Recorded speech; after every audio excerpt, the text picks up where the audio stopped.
This is the multiple award-winning Garden DC podcast, the podcast about everything gardening in the Washington, D.C. and Mid-Atlantic region. I'm your host, Kathy Jentz. I'm the editor of Washington Gardener magazine. Our content is aimed at gardening enthusiasts, people who grow everything from edibles to ornamentals, natives to exotics. If it grows in our area, that's what we talk about. Welcome to episode 244 of the Garden DC podcast. What if you could save the monarch butterfly by just planting a few more milkweeds in your garden? In this episode of Garden DC, we talk with UMD Extension educator Ginny Rosenkrantz all about milkweeds. The plant profile is on gardenia, and we share what's going on in the garden as well as some upcoming local gardening events in the What's New segment. We close out with the last word on Making Gardening Fun for Kids by Christy Page of Green Prints.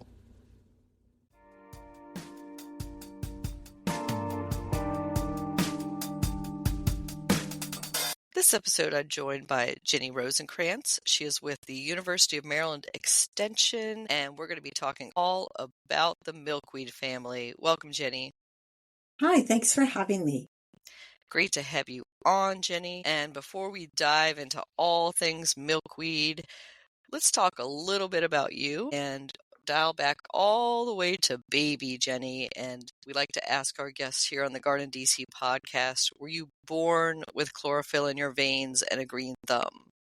Oh my goodness, yes. I guess one of my earliest memories is I was helping my mom and she was planting pansies and she was showing me how the pansies had these beautiful little faces. And I thought, oh my goodness. And I must have been 3 because I just have this picture. And I know that we left it the year later, and I know I was much younger at that time. But as she's planting them, I'm picking them out of the ground because I wanted to have them come with me and my baby dolls. And when she turned around and saw them, she had to explain that plants had roots. And I was like, what are roots? And she shows me the roots, and she had me help plant the pansies. And wow, I have been hooked on plants ever since. Oh, that's such a wonderful memory. And so many of our guests talk about having a mentor in the garden as they grow up. So was that your mom for you? Oh my goodness, yes. Yeah. I have one of the things that I treasure is a beautiful peony that my mom bought before I was born. And the only reason I know that is she told me it was. And when we moved from Virginia to New York, from New York to Canada, back to New York, and then to Maryland, we dug that peony up and it came with us. And when my mom passed away, my dad said, would you like it? I said, absolutely. And it is thriving now in my garden. So fantastic. I'm such a fan of peonies too. And those who don't grow peonies, they are hardy. They don't look like it, right? Mm-hmm. They are tough plants. They can live well over a century, and they're also a great pass-along plant. Yes, they are. So from that childhood love of plants, did you always know that was going to be a career option? Well, yes. I remember when I first was accepted to Duke University, I was like really excited, and I was torn between going into botany and, underwater plants and that kind of stuff. And then my mom said, what makes you think you're going to Duke? I said, I've got this wonderful paper that said I was accepted. And she said, and you have 4 brothers. So that meant I knew I was going to the community college. And it was a wonderful experience because the community college, the educators are all about educating. They don't have to publish or perish. And that gave me 2 years to dive deeply into botany and related subjects of botany that the community college had. Like I said, I want to learn about organic chemistry. And the guy looked at me and smiled and said, well, you do need to pass second semester chemistry first. I said, sure, no big deal. And I was so lucky because the guy who taught both of those was able to put it into a form that I could utilize. Like organic chemistry is actually like a cookbook. You add this and you get that. So I was very, very lucky to. And then when I went to University of Maryland, I dived right into horticulture again. So my degree is in botany. So basically understanding how plants grow. Oh my gosh, that's so fascinating. And to tell you the truth, I learn more every year. There's always something that I'm learning new. And then when I went for my master's, I've got my master's as horticulture educator. So I'm green inside out. I love to hear it. And so you have that green passion flowing through your veins. What brought you to University of Maryland Extension? My husband and I, when we first moved to the Eastern Shore, which is where I live, we were on a little small 40-acre farm. And he also, I met him in college, actually. We fell in love first year, second semester. And we actually got married in between our junior and senior year to make sure that my folks weren't saying, no, you can't date him anymore. Anyways, we started our own nursery. We started 2 40 by 100-foot greenhouses. We started doing landscaping. And so I worked with him for 20 years. And then one day he said, oh, I have to drop this sample off to the extension office. And I said, what's that? And he goes, well, it's right here. I said, okay, fine. And then I looked at the sample. I said, George, that's euonymus. It has scale. It has euonymus scale. I'm the expert. And he laughed and he went on in and he came back about, oh my goodness, 30 minutes later. And he's like, they offered me a job. He was so put out. I laughed and I said, well, yeah, you already have a job. You own your own business. But wait a minute, a state job? Benefits? When you're working 2 people for 1 salary and you're working on your own, yeah, insurance is really hard and very expensive. So when we got home, I applied. I called the number and they said, oh, it's already been closed. And I said, well, my husband was just there. Let me give you my credentials. The next thing I heard, it was, can you come in tomorrow? I said, absolutely. And that was 31 years ago. So for 31 years, you've been in extension and you're advising mainly commercial growers, correct? Yes, 80% of my job is to work with the green industry. So arborists, landscape contractors, golf course superintendents, greenhouse growers, nursery growers. And also now with the new fertilizer bill, I work an awful lot with those folks who go out and cut grass and also fertilize. If they're just cutting grass, they don't need to be certified. But if they're putting down any type of fertilizer, they need to have their professional fertilizer applicator permit too. So, and one of my main jobs and what I just, working with right now is I host 2 different pesticide recertification conferences. And they also include not only for the state of Maryland, Delaware, Virginia, District of Columbia, and other states, but also the professional fertilizer applicators so that they can get it done in one time. So listeners, if you employ anybody to spread anything on your property or to work on your property, make sure they have that license. And you also, of course, work with the public. Many listeners might be familiar with you from one of the columns that you write. Yes, I've had the luck to be able to write to Shore Home and Gardens. It's a magazine that comes out on the mid-shore of the Eastern Shore, and it comes out every month. And I get to choose the plant of the month, and it's a lot of fun. The other thing I have a chance to do is we put down a weekly total plant management, integrated pest management newsletter to the green industry, but I also share it with my master gardeners. And I do that because even though they don't have a pesticide license, the more they know, the more they can help people because they'll know what's happening in the nursery and in the landscape that particular week and to be able to be prepared for it. And then there's another magazine that I write. It's called Free State Magazine. And it is given out to the people who sign up for it, who are professional people in the trade.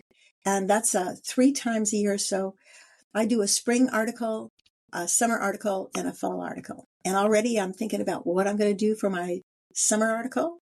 I've got pictures for it already. Great. And so that one is for the Maryland Nursery Greenhouse Landscape Association, MNGLA, that many people might be familiar with if they're in the profession or professional horticulturists in the region. They're one of the organizations that puts on the MANTS trade show every January at Baltimore. Yes, that's a wonderful trade show. I think it's the largest in our... It's close to, I think, Cultivate might be bigger, but Mance is definitely the biggest, I think, on the East Coast. But it is huge, and it's where to be in January. If you're any relation to agriculture, horticulture, make plans to attend Mance next year. And I was going to say, Jenny, that we should let our listeners, especially those outside of our region, know what the Eastern Shore is, where it is, and maybe what type of growing climate you have there. Oh, yes. It's very unique. So The state of Maryland is unique in the sense that we have the ocean on the East Coast, and that gives us the plains area, the coastal plains area. But Maryland is divided from the eastern shore to the western shore by the Chesapeake Bay, which is huge. It's one of the largest estuaries around. So we have the ocean, we have the bay, multiple rivers, and we also to the far west, we have mountains. So not every state can say that they have, oceans and mountains at the same time, plus a beautiful bay. And we have three different watersheds. So we have the ocean, which was called the Coastal Bay Watershed. We have the Chesapeake Bay watershed, and on the far west, that watershed actually goes into the Ohio River. It's called the Monongahela, and it actually goes down to the Mississippi River, to the Gulf of Mexico, and then into the Atlantic Ocean. Yeah, and what's also unique about Maryland is we have no natural lakes. We have all that water, but if you see a lake, it's man-made. That's true. That's true. I haven't thought about that. Yes. So the eastern shore, sits on the Chesapeake Bay, but you're mainly zone 7 for USDA growing zone, correct? Well, actually, the lower part of the shore where I am, and on the other side of the bay in St. Mary's County, we're zone 8 now, but the rest of the shore is zone 7, and the rest of Maryland is zone 7 with maybe a 6 in the higher elevations. Yeah, in far western Maryland. Yeah, I wondered if the tip of the Bay area was trending to 8, as some places in downtown DC are trending that way too. Yes.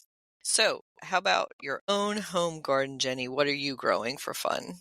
Oh my heavens. I actually have two types of gardens. I have gardens that are totally around me. So I have a rain garden where the land slopes to this, to a sort of a lower area. And I have things like magnolia, swamp magnolia, a whole bunch of plants that thrive in the wet, but it's not wet enough. So I can't grow like swamp milkweed because it's just not wet enough because I have really sandy soil. My little farm has 40 acres and I have 27 different types of sandy loams, which is crazy. I also have lots of different herbaceous perennials, but I also have a zillion deer. I know that's an exaggeration, but this morning I counted 20 deer in my back 40, and I had like 5 just like right next to me. They look up at me and go, "Don't worry about me. I'm just eating the soybeans right now." Because of that, I have a fenced in yard because of my dog, and that's where I have beautiful Asiatic lilies, all the different lilies, daylilies. I have beautiful milkweed. I have beautiful coneflowers. I have a lot of annuals too. I have a lot of color in my backyard simply because the dog is there keeping the deer away from it. I think a lot of listeners can very much relate to that deer situation and that tremendous amount of deer pressure that many of us experience. So definitely something that many local gardeners are dealing with right now. It's really frustrating. I know that they go for the hostas because they're easy and yummy. And I understand that. And they eat like our native geraniums. And again, they're beautiful, they're tasty. But I'm surprised that they're actually feasting, and I mean feasting, on my my butterfly weed. Mm. All the beautiful orange flowers have been chomped off. Yeah, that shocks me too because of I know.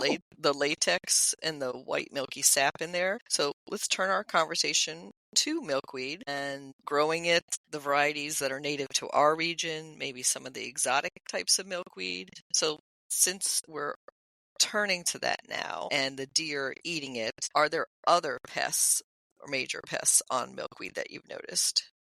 Well, a lot of people get really upset when they see aphids on the milkweeds. And they're like, "Oh my Lord, these aphids are just destroying the milkweed." And I say, please leave the aphids. If you don't like them, just hose them off. They're not really doing as much damage as you think. And there are other insects that will pop on them. Some of them are very colorful. I'm not an entomologist, but every now and then I see something and I go, "Goodness, what in the world is that?" Usually these are just specific to the milkweed family and they don't destroy the plant. Mm-hmm. So sometimes you just have to say, live and let live. Yeah, I notice usually by mid to late summer, my milkweed is covered with milkweed bugs, kind of the red and black, not Yeah. like a ladybug, more like elongated milkweed bug, and they are just devouring it. And I'm always like, should I knock them off? I want to grow these for the monarchs specifically, but are they okay? I've noticed when that happens, the milkweed responds with brand new, very, very fresh foliage. And that is actually what the monarchs needed to use to lay their eggs on, because their eggs, when they hatch, the nymphs can only eat very tender foliage. So anything that's a big, old, well-established leaf, they're not going to eat on that. Good point. Hmm. And I always feel like somebody's going to come along and eat those bugs. A Oh, bird, somebody is going to find them delicious, hopefully. yes. So let's start with common milkweed because I think that's the one most of us are familiar with when we say the phrase milkweed. And that's the one that looks like a ball of pink flowers, almost exactly, I'm going to say softball size sometimes. Yes. And it smells so good, Jenny, when I walk by my common milkweed. Oh yes, I had a bird drop off a seed because I didn't have. There's absolutely no common milkweed anywhere on my farm or the surrounding farms, and so when I saw it, I said, "Oh my goodness, I'm so excited to have this!" And my husband was looking at me like, "You're crazy." I said, "I'm going to mow around this area." So I'm lucky I have a large star magnolia in which protects it from the summer winds, because when you have nothing but open land, the summer winds can be very severe. And so I went ahead and mowed around it, keeping it there. So now it is a solid block of about 20 by 20 of milkweed. And it's amazing how many different butterflies, monarchs definitely, but lots of different butterflies, plus bees. And apparently the bees are actually the better um, at pollinating these flowers than the butterflies. Mm-hmm. Butterflies are more into laying their eggs so that their little ones can feed on the foliage. Yeah, I notice I call them little bee balls because they're just covered with honeybees, and our Mhm. native bees both flock to it. And we should probably start using some of those Latin names so people can differentiate between the different milkweeds we're going to be discussing. So that's Asclepias syriaca, the common milkweed, and that's native to most of North America, but definitely to our region in the mid-Atlantic. Yes, it is. It's spectacular. And the nice thing about it is it blooms for weeks and weeks and weeks. So it's really good. The only thing you have to be aware of is that all milkweed, well, I shouldn't say all, but I would say 90% of the milkweed that we have that are native here in the United States has a very strong rhizome root system. Mm-hmm. And that means it can spread very, very quickly. So you have to have a contingency plan like I do. I cut the grass around it and make sure that I cut the little ones that creep out into the open area. And I'm like, no, you can't. This is not your land. This is mine. And then the grass gets it. Yeah, so true, Jenny. Those underground rhizomes I find can pop up several feet away. So if you have one plant, you'll look over and 6 or 8 feet away will be another one popping up, and then another 4 feet, another one, and then another 3 feet. So it doesn't tend to be in clumps altogether, like many perennials will do. It tends to run and then make a few plants every several feet. That's so true. That's so true. Well, my So, favorite, I think, after the common milkweed is the butterfly milkweed. The flowers are bright orange. They're more on like an umbel instead of a round ball. And so it looks like the whole plant is almost glowing with flames, and because mhm. they have these beautiful flower heads, and they last for a long time if the deer don't eat them. Yeah, and I would say sometimes we use the name now butterfly flower or different names because people are trying to rebrand them right as not being a weed so much. So you hear butterfly milkweed and just looking up the Latin Asclepias tuberosa. And usually it'll be, as you say, with those bright orange flowers, sometimes yellow. There's a couple different nativar versions where it's almost Yes. tending to red as well.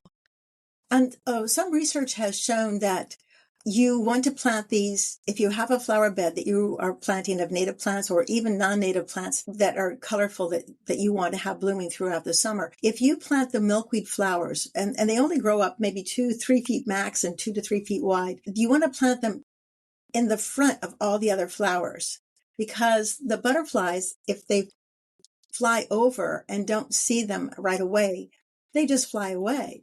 But if you have them like a bunch of maybe 3 to 5 together on the outside, they will actually go and pollinate them, well, and actually feed on them and lay their eggs there a lot faster than if they were like, say, in the center of the flower bed. That's great advice. And I was just reading a study that said butterflies are attracted to swaths of color. So, at least 3 to 5 feet, a grouping of a plant, not just onesie twosies, right? And then, funnily enough, they like things in north-south patterns. Now, I don't know about you. I don't know if I can arrange my beds in a north-south pattern for the butterflies, but, you can make an attempt. That's interesting. I did not know about the north-south, but I am planting mine mostly east-west. So I'll go ahead and start planting more. And I'll just enlarge the bed a little bit and go north-south. That's a good idea. Yeah, I think it's all, if you think about it, the migration pattern, that kind of makes sense. Yes, it does. But who of us would have thought to plant like in that pattern? So one interesting thing about the Asclepias tuberosa, the butterfly weed, is it doesn't have that milky sap that the other milkweeds do. So when you snap the stem, you don't get that oozing, milky sap that comes out. Right. But the butterflies they still get their protection if they're feeding on those foliage. Yeah. Jane, can you talk about that protection that is offered to monarchs from feeding on the milkweed? Yes. What happens is there's a chemical in there that is dangerous and toxic to insects and animals that feast on that. And of course, the smaller the animal, the more toxic it seems to them. But what happens with the caterpillars, when the caterpillars feed on the milkweed foliage, their body is able to sequester that within their gut so that they don't get affected by that. And so when something eats them, they're basically sacrificing one for the benefit of all. Like, for instance, if a little bird eats it, they think that, oh, look at, I ate a caterpillar or I ate a butterfly. And by the way, the chemical transfers from the caterpillar to the butterfly. The bird will go, oh, look at, I ate this, is so wonderful. And all of a sudden their eyes will get big and they'll have projectile vomit. And they will realize that they will never eat that caterpillar or that butterfly again because it was just, ugh. Yeah, I can't imagine it tasting very good. And we should note for gardeners working amongst milkweeds, because of that latex in the sap, it can cause reaction, like a skin allergy, especially if you have latex sensitivity. So, of course, wear gloves. You don't want to ever break the stem and get any near your eyes. That would be very dangerous. So just be careful working around milkweed, especially if you have a latex sensitivity. That's good advice.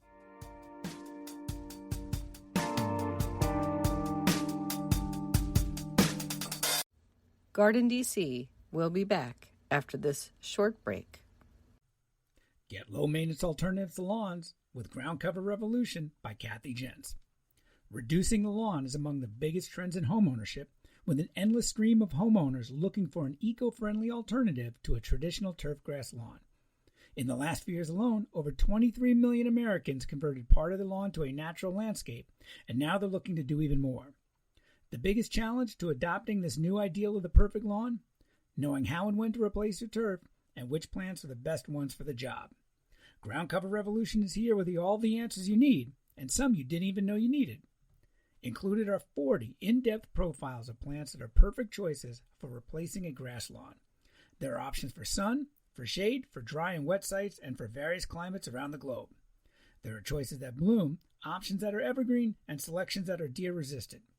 Kathy Jentz has also included an incredibly useful chart that gives you all the specifics on each of the 40 choices for quick reference and to make your ground cover selection process even easier. Whether you want to replace the entire lawn or just reduce the amount of land dedicated to turf, Ground Cover Revolution will help you usher in a new and improved idea of what a beautiful lawn should be. Ground Cover Revolution is available now wherever you buy books, including Amazon.com and Bookshop.org.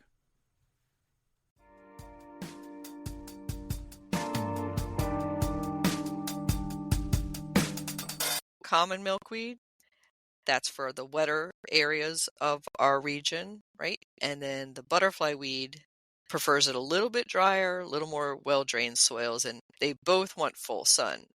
Oh, yes. Actually, all of the milkweeds, no matter what family it is, if it's milkweed, it needs full sun, which is good to know. That's very good to know, especially for that full flowering. And makes sense that, they're in open field positions or not obscured by trees so that the, migrating butterflies can see them from above. And Absolutely. I was just going to say we could talk a little bit about propagation. So we know, as you said, the common milkweed sends out runners, but it has a kind of a deep taproot. So trying to dig up one from a friend's yard and transplant it is kind of tough. It doesn't usually work well at all. But on the other hand, most of the flowers do create viable seed pods. And when the seed pods open up in the fall, they're so beautiful. There's the seed and it has this little attachment of like almost a parachute of these fine silky fibers, and they float on the air. They're so pretty. And that's where, when I said I thought a bird may have dropped a seed for me, but it might have just something blown over. But I think sometimes birds end up having things stuck to them. So I'm still going with my bird theory.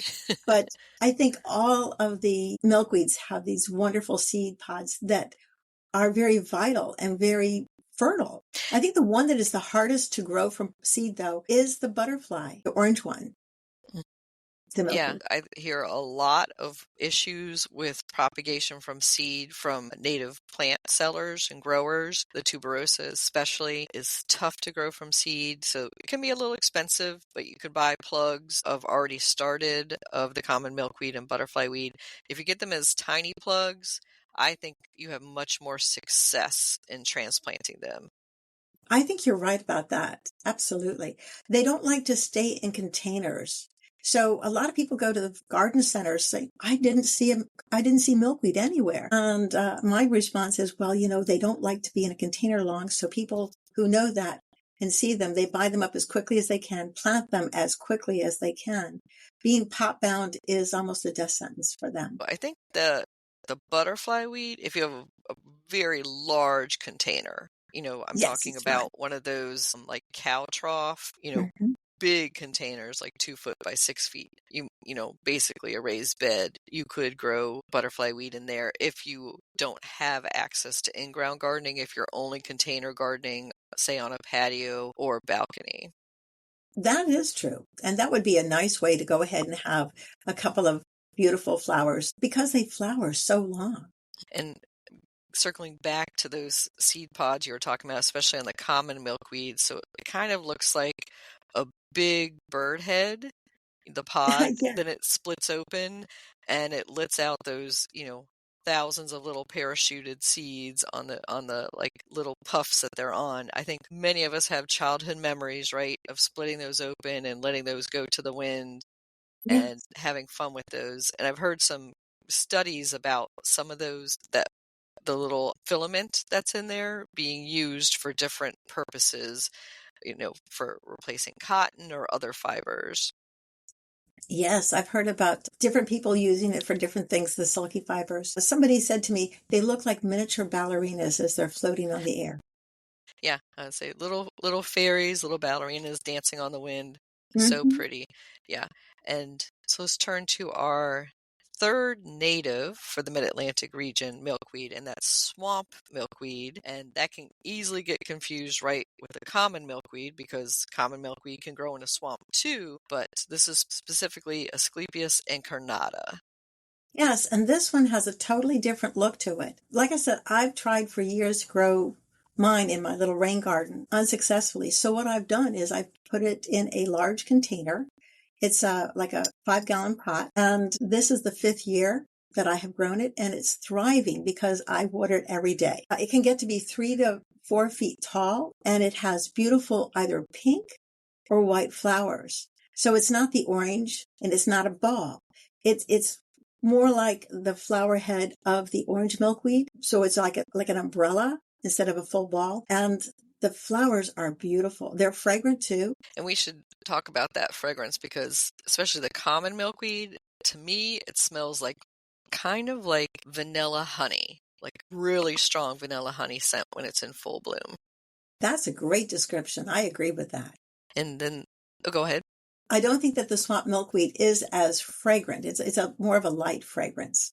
You'd really have to get your nose down in there. Yes. And, might be interfering with some bees when you do that. So be cautious, but it does have a nice light fragrance to it. And the other way that I differentiate the swamp milkweed, the incarnata, is the leaves are much narrower, like more like you would find on many perennials versus the common milkweed. That almost is like a paddle sized. I understand. Well, I guess to me, the main difference is that the common milkweed, oh yeah, that's huge, huge, crazy stuff. And it's on a gross size, very, very large. But the swamp milkweed is delicate. It looks very, very graceful as it moves in the wind and that sort of thing. It's just because it's the stalks, instead of being really thick and, sturdy, they're slender. They're tall and slender. Mm-hmm. Yeah, if you looked at it, if you didn't know that it was a milkweed, you might even say like a member of the yarrow family. Like that's how slender and pretty it is. Mm-hmm. Yes. Yeah. And the height is in between the butterfly weed part and the common milkweed. Mm-hmm. And I would say a great choice for a perennial border or in your garden, except for, as you were saying, needing that extra moisture. I think the white one is beautiful, and it's very unusual to see white flowers on a milkweed. And I think I was just going to say the common name, swamp milkweed, that gives you a giant clue right there. Yes. Yeah. You were talking about the bees on the plants. One neat thing about bees and wasps, when they're feeding and they're working, their job is to collect the nectar or the pollen. And unless you do something to swat at them or whatever, even if you're right beside and you're smelling the flowers, they're not going to sting you. You really have to hassle them to get off point, because to them, they're doing their job. You just happen to be this big thing that's around them.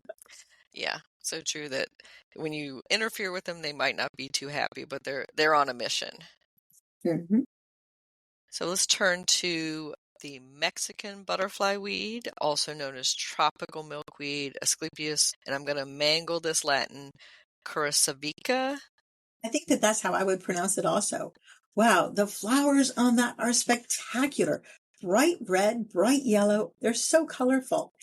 But the problem with these is that unlike our native milkweed that is used to being in this area, they bloom continuously all summer and into the fall. Really, it makes your garden look absolutely spectacular. But what it does, because it blooms so often, it doesn't stop blooming, it kind of confuses the butterflies. And they're like, oh my goodness, there's more to eat here. And so they're inclined to try to mate instead of flying to Mexico where there's serving their margaritas. Yeah, I've heard that a little bit of controversy about growing the tropical milkweed here. It's an annual for us, but an evergreen perennial where it's native to in Central and South America, Caribbean, Mexico, where it's considered actually more of a sub-shrub than a perennial, really. But growing can be supplemental to the monarch diet, but I've heard to cut off the blooms or to pull the plant entirely when it's approaching for migration season. Absolutely. And that's, a lot of gardeners would be hesitant to do that. But if you're really interested in maintaining the monarch population, you really do need to follow those rules, because otherwise you're going to have a problem. I thought it was interesting when I was reading up about that. In the tropics, there's actually a protozoa parasite that sort of travels with the monarch butterflies too. And it grows on that milkweed in the tropics. But unfortunately, because this is something that's bad for the butterflies, if there's a large population of that, you have a shorter and smaller population of the monarch butterflies. So I think that as beautiful as it is, it's very toxic to the monarchs. Yeah. and that you'll hear it called OE infection, that protozoan parasite, and I'm not even going to try to attempt to pronounce, and that's why people call it OE, Yeah. because the Latin name it's a mouthful. Mm-hmm. And so you'll hear that monarchs can bring that infection in their migration, but usually not. They're picking it up down in their southern region. Right. Yeah. So it's not common here because everything dies back here. And that protozoa needs to have something that blooms and thrives all year long. Yeah. And I would say that the native versus tropical, that's part of the debate. I mean, you could have it as an annual. I've certainly seen it grown in butterfly displays and shows. Example, Brookside Gardens in Wheaton, Maryland has a butterfly show or exhibit. So inside that greenhouse, they're growing things to support those butterflies. And that's usually one of the choices is the Mexican butterfly weed. Like I say, it's great in the summertime. That's, once again, as long as you can keep it under control and make sure to cut it back before it gets to be dangerous for the monarchs, it's spectacular. Mm-hmm. So a little bit more maintenance, but still a great plant. Mm-hmm. So let's move on to the showy milkweed, and I love that name, Oh, yeah. Asclepias speciosa, and I don't think that is native to our coast. I think that's a western native. Right. It's everything west of the Mississippi for the most part. And these are not only west, but some of these are actually up like in the Washington area too. These have star-shaped pink purple flowers. Beautiful. Their petals are covered with a fine hair. And so they're sometimes called small crowns. It's really kind of cool. They are fragrant too. Yeah, and I would describe them as similar in look to the common milkweed, but the ball of flowers, like you said, is covered in all these like star-shaped flowers that kind of stand out. So definitely making it showier, and I think maybe even easier for the monarchs and other butterflies to access them. Possibly, yes. The one nice thing about them is the underground root system is less aggressive than the common milkweed. Good to know. Mm-hmm. And so some of the other milkweeds that we might not be familiar with because they're more on the western half of the U.S. include antelope horns. Are you familiar with that one? Oh, that one is really cool. Yes. That's called antelope horn because the pods, once they're there, they look like an antelope curling horn. So it's sort of neat looking. It's very sweet. Again, west of the Mississippi, they get to be about 2 feet tall. They have large flower heads from May to October. But the green seed follicles, that's what they curve. And that's what, as they lengthen, they curve as they lengthen. And, it's interesting. They were called antelope horns because of where they grow, where they have antelope. We don't have antelope here. Mm-mm. And that's the Latin is Asclepias asperula. And I've also noticed, like when I've seen them in Colorado and western states, they're more like sprawling along the ground. They're not that upright habit that most milkweeds have. Right, right. Some of them are very straight and upright and some of them aren't. What's neat, the flowers kind of are like in a ball and they're like a creamy white with a burgundy color. Mm-hmm. Really and that's pretty. A good contrast. And then purple milkweed, which I'm a big fan of purple. So really easy Latin name, Asclepias purpurescens, purple milkweed. That can be on the East Coast, but I think more Midwest and South. Definitely Midwest from what I've seen. And yes, very, very much South. And again, the pinky purple flowers, long tapered petals. And these ones are covered with a fine hair. Mm-hmm. And again, fragrant. And it does look very similar to the common milkweed, just a darker, like almost as the name says, purple instead of that pale pink flower. I think also a little bit smaller, not as tall and rangy as the common milkweed. Right. They only get to be 3 feet tall. Mm-hmm. Only. But that does bring something up to me, Jenny, in the common milkweed, because you'll have like one pop up here, one pop up there. In big storms, sometimes I'll see them snap off. Do you have any advice? Do you see anybody ever tying them up or staking them? I never have. I think a lot of it is because uh, quite often they will bend with the wind instead of snapping off. But you're right. Sometimes they're, especially if the flower heads are uh, very, very fresh and heavy, that's when they'll break off. I think that you could tie them off, but I mean, usually you don't have a lot of time to do that if you know you're having a storm, because you never know if the storm's going to be big or not. And so let's move on to Asclepias verticillata. That's the world milkweed, and world as in being in a circle, WHORLED, as opposed to the earth world. Yes. Well, they're really cool. The leaves are really, really thin. When they're whorled, that means that where the leaves join the stem, they can be opposite each other or alternate to each other or whorled. And whorled means they have at least 8 or more leaves around it, kind of like a parasol, creating a little parasol. These guys get to be 2 feet high, so they're not as large, but they bloom all the way from May all the way to September. These guys are awesome. And we do find those in eastern North America up through western Canada, but I don't recall seeing them, just out in parks or in the wild. Have you encountered them anywhere, Jenny? I haven't. I know that they're good at the USDA zones 3 to 9. So that definitely includes all of Maryland. I'm wondering if they just need a little bit more of a drier area. The flowers are pretty, kind of a white with a greenish white. Yeah, and it could be that they are just less common, and it's also known as the Eastern World milkweed, which tells me it is native to our area, but just might not be as aggressive as the other milkweed varieties. I agree with that. But you know what? I think that the more people start planting milkweed, I think the more places will start to be, more of the native plant places will be starting to grow these. And any other favorites among some of the lesser known milkweed varieties, Jenny? Oh, let me see. I thought that there were a lot of really cool ones. The Indian milkweed. It's also called the woolly pod. It's not native here at all, but the pictures that I've seen of them are so cool. The leaves are whorled also. But the clusters of the flowers are like 4 to 5 inches clusters of creamy white that are tinged with pink. And they bloom late summer to mid fall. Again, something like that sounds really good. It's not going to thrive here because it needs I think the drier atmosphere. We have a lot of humidity on the East Coast, and that's not always a good thing for them. Mm-hmm. Yeah, I've seen that called woolly pod milkweed, Asclepias areocarpa. Yes. And definitely an arid desert type milkweed.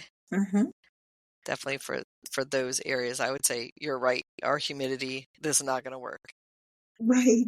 For sure. One of the ones I think is really cool that we don't really grow here is clasping milkweed. That's just a fun name. And that's Asclepias ampla exicalis, I think. Bluntleaf milkweed, also known as sand milkweed, which gives you, again, a big hint that it likes open, arid areas. Yeah, but the clusters of flowers, they're round, like a ball shape, with 15 to 80 flowers in that little cluster. Isn't that awesome? They're not as tall, 2 to 3 feet tall, but the flowers are kind of a pinkish color with a little bit of green on them. Yeah, it gets its common name because the leaves wrap around the stem, kind of like cup flower, CUP. Yes. If you're familiar with the native cup flower, how that kind of holds on the stem, I would say this is, and it's a fairly rare milkweed. It's protected in some states. Yes, because there's just, well, I think a lot of it is their home area where they would have, there's a lot of people taking over areas like that and building houses. There's some places are actually farming instead of letting it be a meadow. Yeah, I see for maybe some of your commercial clients on the Eastern Shore that many more farmers are putting border plantings. So along, say if they have a ditch along their front road or border, that they're just adding or letting the milkweed go in those sections. I've noticed that, yes, and that's wonderful. Yeah, we have a lot of ditches on the Eastern Shore. We're so flat that if you want any drainage, you need to have a ditch. And that's the best kind of plant to plant in those ditches, along with ironweed and a couple other beautiful plants like that. I would say maybe it needs better PR than ditches. I was going to call it ditch gardening, but it's not the best sounding word. And of course, it's very related to rain gardens or stormwater management gardens. But maybe we can think of, you and I, a more fun term for a ditch garden. I think so. We'll have to do that. And same thing with the milkweed family in general. The weed part, it's hard for some people to get past. Right. So we'll just call it the milkweed flower. Mm-hmm. Or some people, again, butterfly plant, butterfly weed, but that gets also confusing with buddleia and Yes. other ones that have butterfly in their common name. That's very true. That's very true. A lot of people are very upset about people planting the buddleia. And I know this is off topic, but one of the things I tell my master gardeners and even the landscape contractors, if you're going to go ahead and plant a buddleia, you have to become a responsible plant owner. And if you see seedlings coming up, you have to be the one to dig them out. Or, obviously deadhead the flowers before they go to seed is another great choice. Absolutely. And many of the new introductions of buddleia are sterile and usually dwarf size, so a little bit easier to handle for people. They don't get out of control for pruning. And, I might still deadhead those flowers, but because they're sterile, they're not going to make prolific babies like the older buddleia are. Right. So they're going to add color to your garden, and that's not a bad thing. But they're basically useless for any pollinator. Mm-hmm. So it's a fine line. I prefer to have the plants that I can go ahead and provide food for my pollinators. So wrapping up our milkweed conversation, I can't not talk about monkey ball. The common name for Gumphocarpus physocarpus, and it's a species of milkweed known also as balloon plant. Some people call it swan plant, swan as in, in the bird family swan plant. But also I've heard hairy balls, which, you've got to laugh. Yes. It's native to South America, but I do see it grown more and more here as an ornamental annual, especially in the cut flower trade. Yes, that's where I have seen it the most. And people go, "What do you call it?" And they sort of like tongue in cheek. "Oh, that's a monkey ball." They're like, "Ooh." Because it's the seed pod. Again, the flowers are okay, right, when it's flowering, but for the ornamental use, especially with a cut flower bouquet, you really want that balloon-like seed pod. It's really unique with soft, hairy spines on the outside. And when you pop it open, of course, you get all those little fairies dancing in the wind, as we talked about. But you don't want to pop it open because you want that inflated little ball, the monkey ball, as they say, because it just looks so cool.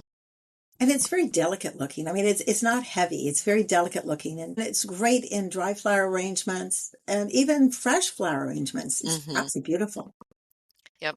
It is a host plant for the monarch butterfly caterpillar too. So even though it's not native to our region, is native to South America, again, I'm seeing a lot of people grow it from seed or from started plants. And I'm looking at some of the other common names. I'm not even going to mention them on this.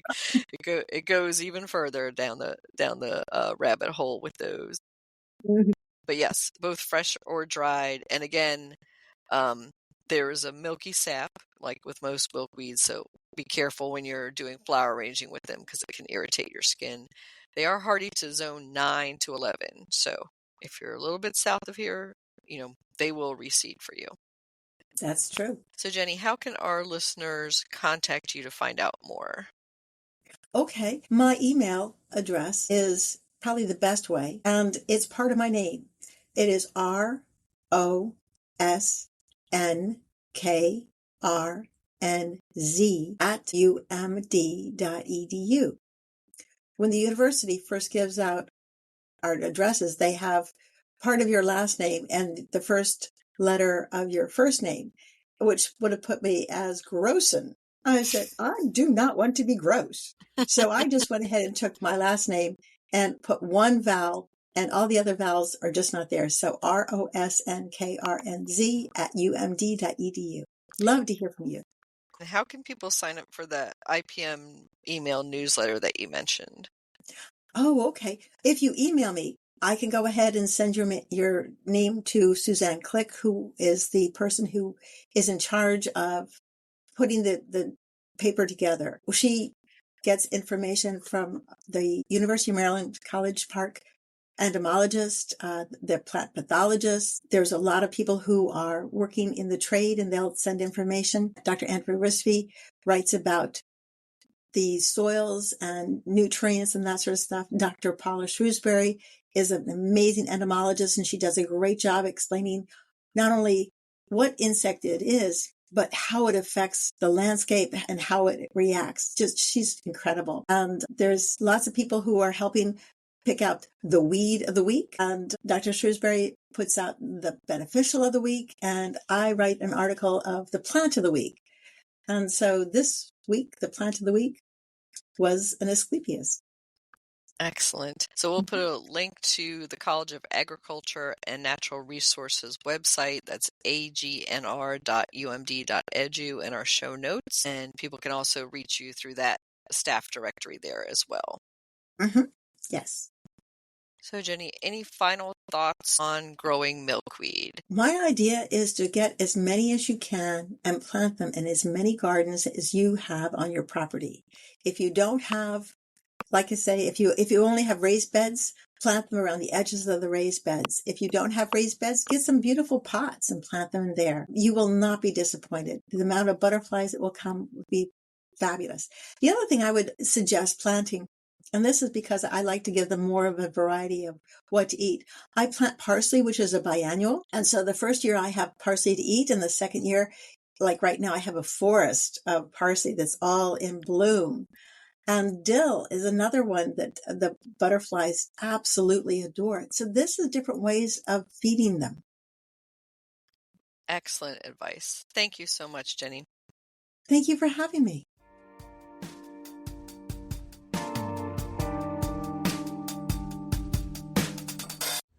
Garden DC will be back after this short break.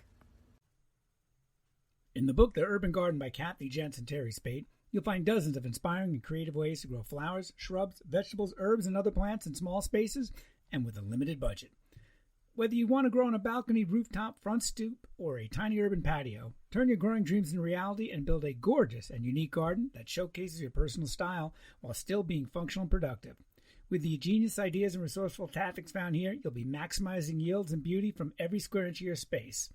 No matter what you grow, the 101 amazing growing ideas found in the urban garden will turn your tiny urban yard into a treasure trove of green you'll be proud to share with family and friends. Buy your copy today at your local retail bookseller or order it online now at Amazon.com or bookshop.org.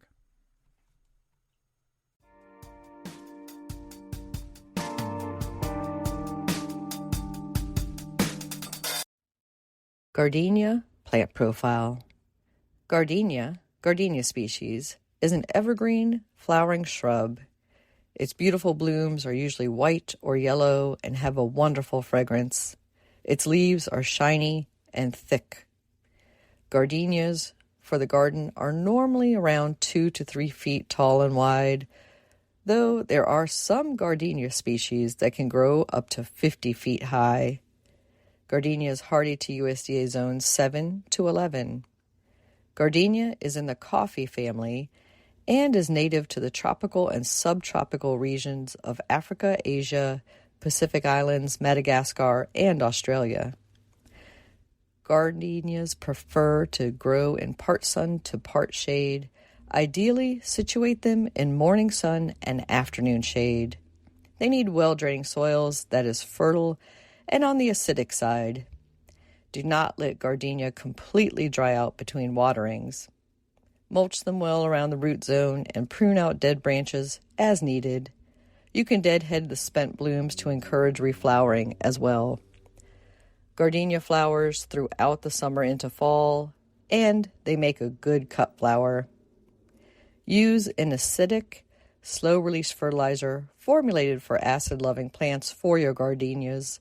Apply the fertilizer around the root zone in spring after the last frost, and again about 6 weeks later. Plant a gardenia where you can enjoy the scent wafting through your garden this summer. Gardenia You can grow that.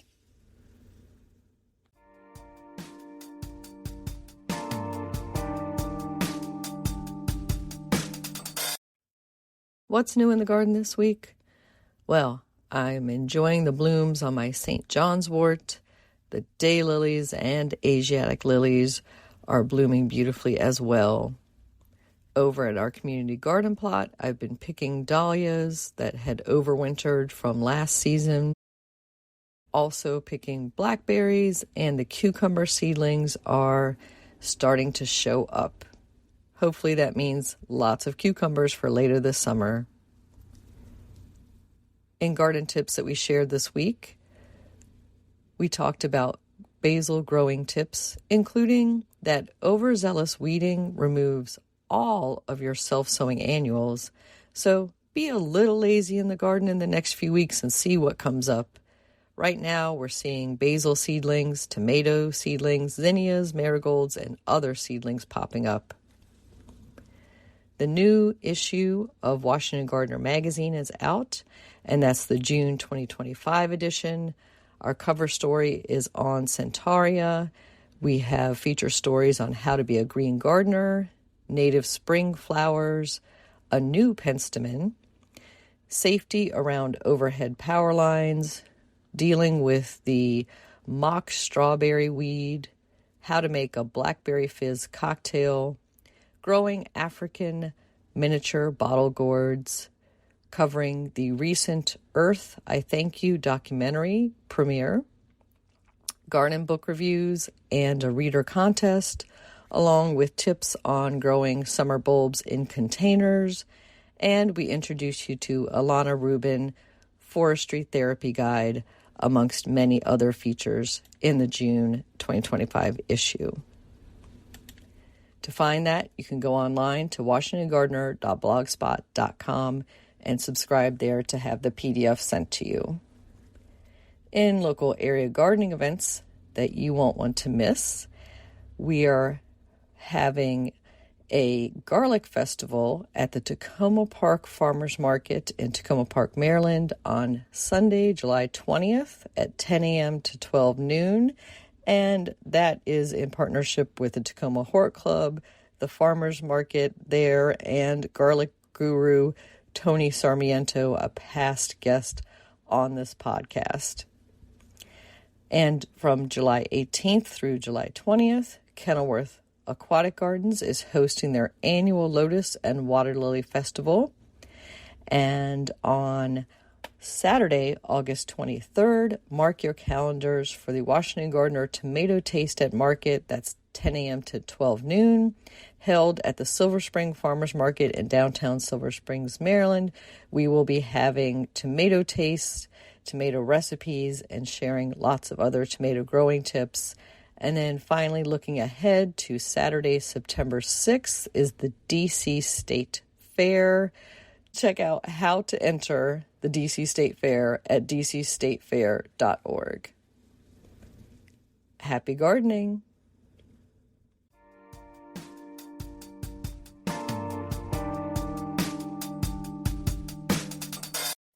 This is Christy Page with Food and Gardening Network with the last word on how to make gardening fun for kids, an article by Amanda MacArthur. So, you want to know how to make gardening fun for kids, huh?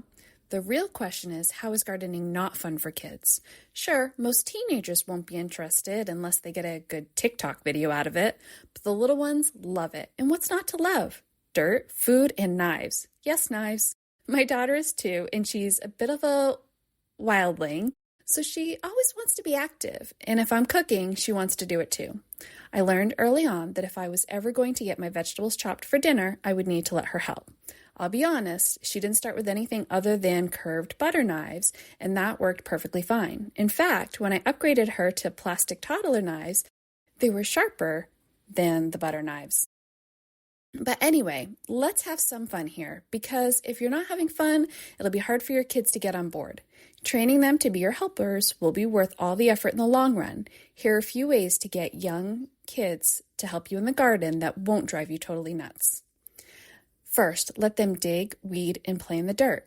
If you want to know how to make gardening fun for kids, start with the dirt. Let them dig the holes when you're planting your seedlings, and do yourself a favor and let them pull the weeds too if they want to.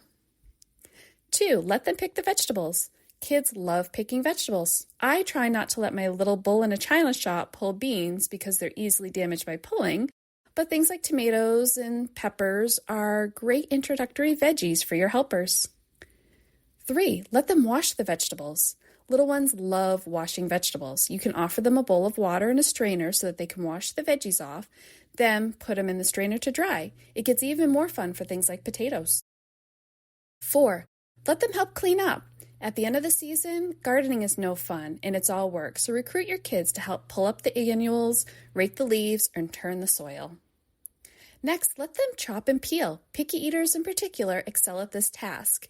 Kids love to eat the food that they make. Suppose you have a load of veggies to chop. In that case, a toddler can handle a zucchini, tomatoes, bell peppers, cucumbers, and other soft vegetables pretty easily, along with soft fruits like strawberries. Older kids will be good at peeling and chop bigger, heartier vegetables. Avoid hot peppers, onions, and anything you yourself would take caution when chopping. No matter their age, all kids should start with a dull, rounded butter knife or toddler knife and soft veggies before graduating up to anything hard or sharp for safety. Kids learn how to chop pretty easily, and they'll probably learn how to not hurt themselves by actually doing it once or twice, like we all do, so graduate slowly. If your kids are old enough, they can also help with seasoning veggies, stirring, putting things in pans, and whatever you feel comfortable with. The bonus perk is usually they snack when they're chopping because veggies are just so darn interesting when they're not on a plate. I hope you've enjoyed this. This has been The Last Word by Christy Page at foodgardening.com.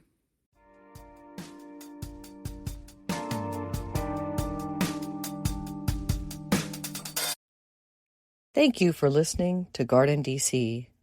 By the way, you can become a listener, supporter, or subscriber by going to creators.spotify.com/pod/show/gardendc/subscribe. That link is also in our show notes. Another way to support this podcast is to subscribe to our monthly digital publication, Washington Gardener Magazine. To do so, go to washingtongardener.com or washingtongardener.blogspot.com. You can find Washington Gardener on Twitter or X, Instagram, and Pinterest at WDC Gardener, also on Blue Sky and many other platforms. On Facebook, you can find us at Washington Gardener Magazine. And be sure to leave us a 5-star review on your favorite podcast listening app or a thumbs up on YouTube.